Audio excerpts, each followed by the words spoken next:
और हिंदुस्तान की राजनीति में पहली बार, आजाद हिंदुस्तान के 75 साल की राजनीति में पहली बार सत्ता पक्ष ने सदन का अवरोध किया और सत्ता पक्ष ने सदन नहीं चलने दिया और एक संयुक्त विपक्ष ने एक स्वर में इस सरकार को घेरा और एक संयुक्त विपक्ष ने जेपीसी की अडानी महाघोटाले पर बात की।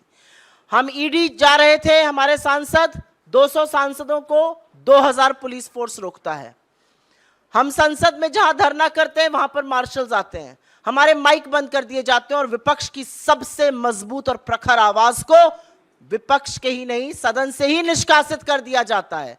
एक मैच फिक्स करके, एक रिवर्स इंजीनियरिंग कर कर सवाल पूछे अडानी पर और उनकी आवाज को बंद करने का काम लगा मोदी सरकार को कि वो कर देगी। लेकिन असलियत यह है कि जब समूचा विपक्ष एक साथ खड़ा होता है तो सरकार बौखला जाती है। राहुल जी के सवालों से यह सरकार बैकफुट पर है और इसीलिए अब हर उस आवाज का दमन करना चाहती है जो खड़े होकर इनसे सवाल पूछेगा। एक भी सवाल इनसे अनकंफर्टेबल पूछ लीजिए, बेरोजगारी, महंगाई, आर्थिक असमानता, किसानों की दुर्दशा, चीन का अतिक्रमण और सबसे बड़ा मुद्दा अडानी महाघोटाला। यह सरकार अब हर उस आवाज का दमन करने को तैयार है जो इस तरह के सवाल पूछेगा या तथ्यों को सामने लाएगा।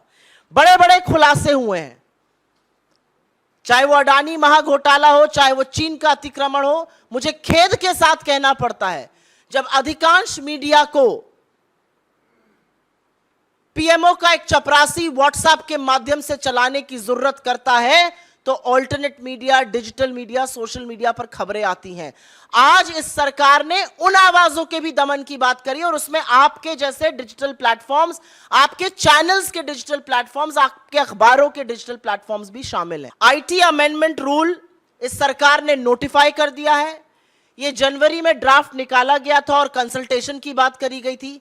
कोई व्यापक चर्चा इस पर नहीं हुई। जो स्टेक होल्डर्स हैं वो संतुष्ट नहीं है उस चर्चा से और उसके बाद भी रातों रात इसको नोटिफाई कर दिया जाता है। ये आईटी अमेंडमेंट रूल तब नोटिफाई किए जा रहे हैं जब आईटी एक्ट 2021 की ऑलरेडी कोर्ट्स में है, सुप्रीम कोर्ट के सामने है। सुप्रीम कोर्ट को अभी उस पर चर्चा करनी है और उसका संज्ञान लेना है। तो ऐसी क्या जल्दी है? और अब जो जनवरी में आया था उसमें फेक न्यूज के खिलाफ पीआईबी फैक्ट चेक करेगा। अब और भी बड़ी बात कह दी गई है, फेक न्यूज या मिस इंफॉर्मेशन जो सेंट्रल गवर्नमेंट के खिलाफ है उस पर एक इंडिपेंडेंट यूनिट जो सरकार के अंतर्गत रहेगी, बॉडी, वो फैक्ट चेक करेगी। सरकार ही कोतवाल है, सरकार ही मुजरिम है, सरकार ही जज है, सरकार ही सब कुछ अपने बारे में करेगी।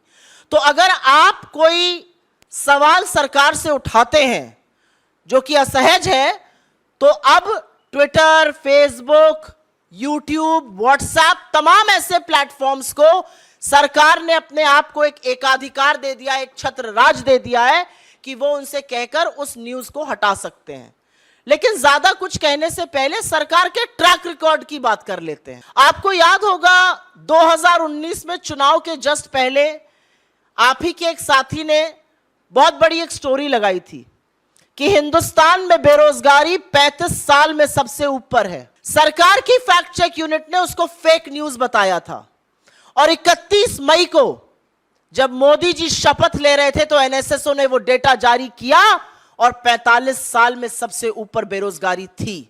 तो जिसको आप चुनाव के पहले फेक न्यूज बता रहे थे और उस डेटा को आपने एनएसएसओ को निकालने नहीं दिया, वो 3 महीने बाद डेटा भी सही था, खबर भी सही थी। सरकार को बचाने का काम खुद सरकार ने किया था फेक न्यूज कहकर। रिपोर्टर्स कलेक्टिव ने एक स्टोरी करी मार्च में 2022 में और उन्होंने कहा कि आधार जो है वो मिड डे मील स्कीम्स के लिए, जो पोषण की स्कीम्स होती हैं बच्चों के लिए, वो मैंडेटरी कर दिया जाएगा। सरकार की यूनिट ने उसको जून में फेक न्यूज बताया कि ये फेक न्यूज है और अगस्त में विमेन एंड चाइल्ड डेवलपमेंट ने एक नोटिस जारी किया और कहा कि आधार मैंडेटरी नहीं होगा। अगर वो फेक न्यूज थी तो आपको ऐसा क्यों करना पड़ा? सवाल सिर्फ इस बात का है, अगर वो फेक न्यूज थी तो आपको नोटिफिकेशन क्यों जारी करना पड़ा? तीसरी स्टोरी मैं बताती हूं। गलवान में हमारे 20 जाबाजों की शहादत होती है। आप में से बहुत लोगों ने सोर्सेस के माध्यम से पुष्टि कराई, आपने स्टोरी चलाई कि 20 जाबाजों की शहादत हुई है, झड़प हुई है गलवान वैली में, और उस खबर को आप इस देश के सामने लाए। इस सरकार ने उसको डिनाई किया, इसको फेक न्यूज कहा गया तब तक जब तक बॉडीज वापस घर नहीं आने लगी, और फिर डिफेंस मिनिस्ट्री को अपनी वेबसाइट पर इसकी पुष्टि करनी पड़ी। तो हर जो चीज असहज रहेगी उसको आप पहले डिनाई करके फेक न्यूज कर दीजिएगा और उसके बाद उसी पर एक्शन लिया जाएगा।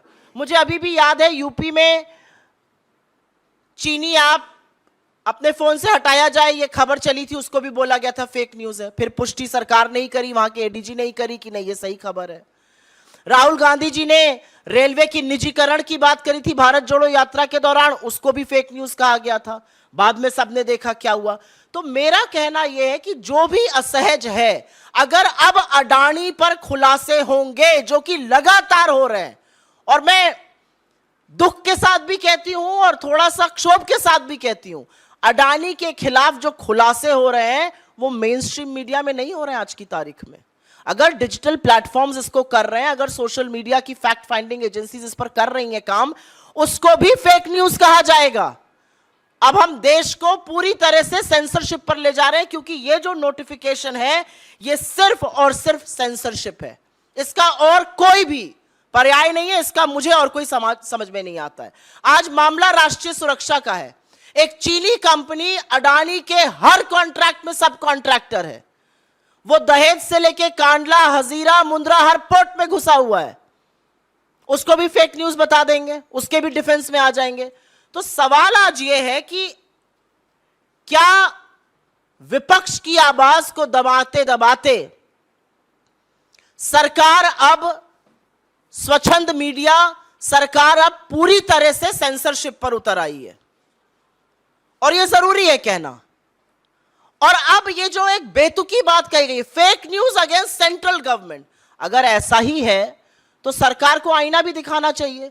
भारतीय जनता पार्टी से ज्यादा बड़ी फेक न्यूज फैक्ट्री दुनिया में कोई नहीं है, और फेक न्यूज के सरगना जितनी भारतीय जनता पार्टी की आईटी सेल के हेड और आईटी सेल के लोग हैं, उनसे बड़े कोई नहीं है। लगातार उनका झूठ पकड़ा जाता है, और हम ही नहीं, सोशल मीडिया प्लेटफॉर्म्स भी उसको वेरीफाई करते हैं कि ये मैनिपुलेटेड मीडिया है, ये आउट ऑफ कॉन्टेक्स्ट मीडिया है, ये फेक न्यूज है। झूठ फैलाने का काम इस सरकार के मंत्री करते हैं, खुद प्रधानमंत्री झूठ बोलते हैं। मैं नहीं पढ़ना चाहती किसी और विवाद में, लेकिन यह सच है कि जो विवाद इस समय प्रधानमंत्री की एजुकेशन या किसी चीज को लेकर चल रहा है, उसका जो बेडरॉक है, द इशू देयर इज कि वो झूठ बोला गया है। तो किसकी फेक न्यूज की बात करेंगे आप? एक व्यक्ति प्रशांत पटेल है, स्टैंडिंग काउंसिल है गोवा का, भाजपा का सदस्य। कल सुप्रीम कोर्ट ने उसको बोला कि आप लगातार फेक न्यूज फैलाते हैं, आप माफी मांगिए। इसके खिलाफ सरकार एक्ट करेगी। और ये जो रूल्स हैं, इनकी सबसे बड़ी खराबी ये है कि इसमें कोई भी जुडिशियल ओवरसाइट नहीं है। आपने प्लेटफॉर्म को बोल दिया, प्लेटफॉर्म को हटाना ही पड़ेगा। इसमें रेगुलेटरी मैकेनिज्म कोई नहीं है। और एक ये भी सच है कि डिजिटल प्लेटफॉर्म्स ने खुद से आगे बढ़कर एक सेल्फ रेगुलेटरी बॉडी बनाई है, जैसे कि प्रेस काउंसिल ऑफ इंडिया है, जैसे कि एनबीएसए है टीवी चैनल्स के लिए, ऐसी ही एक बॉडी उन्होंने भी बनाई है, self regulatory body. Self regulatory body बनाने की बात फैक्ट चेकर्स के लिए भी चल रही है। फैक्ट की आपको बड़ी चिंता है, लेकिन फैक्ट चेकर्स को जेल में डालना है। तो दिक्कत की बात यह है कि जब सरकार, एक हमारे शास्त्रों में कहा गया, निंदक नियरे राखिए। सरकार को ना निंदक पसंद है, ना निंदा पसंद है, ना स्पष्ट बात करने वाले पसंद है। आपको लगता है कि ये सारी चीजें करके आप विपक्ष को या इंडिपेंडेंट मीडिया को या असहज सवालों को दबा दीजिएगा, तो सच छुपाए नहीं छुपता है, ये अपने आप में एक बात है। मुझे ऐसा लगता है कि सरकार की समस्या ही यह है कि कोई सवाल ना पूछे। क्या सरकार यह जवाब दे सकती है कि Bharatiya Janata party 18,000 fake Twitter account को क्यों हैंडल करती है? क्या सरकार यह बात दे सकती है कि एक ही आईपी एड्रेस से 23 वेबसाइट, तमाम फेसबुक पेज भाजपा के क्यों चलते हैं, जो सीमिंगली इंडिपेंडेंट है लेकिन एक्चुअली प्रचार प्रसार प्रोपेगेंडा भाजपा का फैलाते हैं? अगर आप फेक न्यूज पर क्रैकडाउन कर रहे हैं, तो सबसे पहले तो भारतीय जनता पार्टी के फेक न्यूज तंत्र पर क्रैकडाउन करिए, क्योंकि जो क्रैकडाउन करने का काम ministry of electronics and information technology ने आईटी अमेंडमेंट रूल नोटिफाई करके किया है, वो सिर्फ और सिर्फ इस आशय से किया गया है कि जो लोग सवाल पूछ रहे हैं वो डर के, धमका के उनको घर बिठाया जा सके। आप एक व्यक्ति को चुप करा दीजिएगा, आप दो व्यक्ति को चुप करा दीजिएगा, लेकिन आज तो जनता खड़े होकर पूछ रही है कि यह सरकार, मोदी जी और उनके सारा तंत्र आज अडानी को बचाने पर क्यों तुला हुआ है।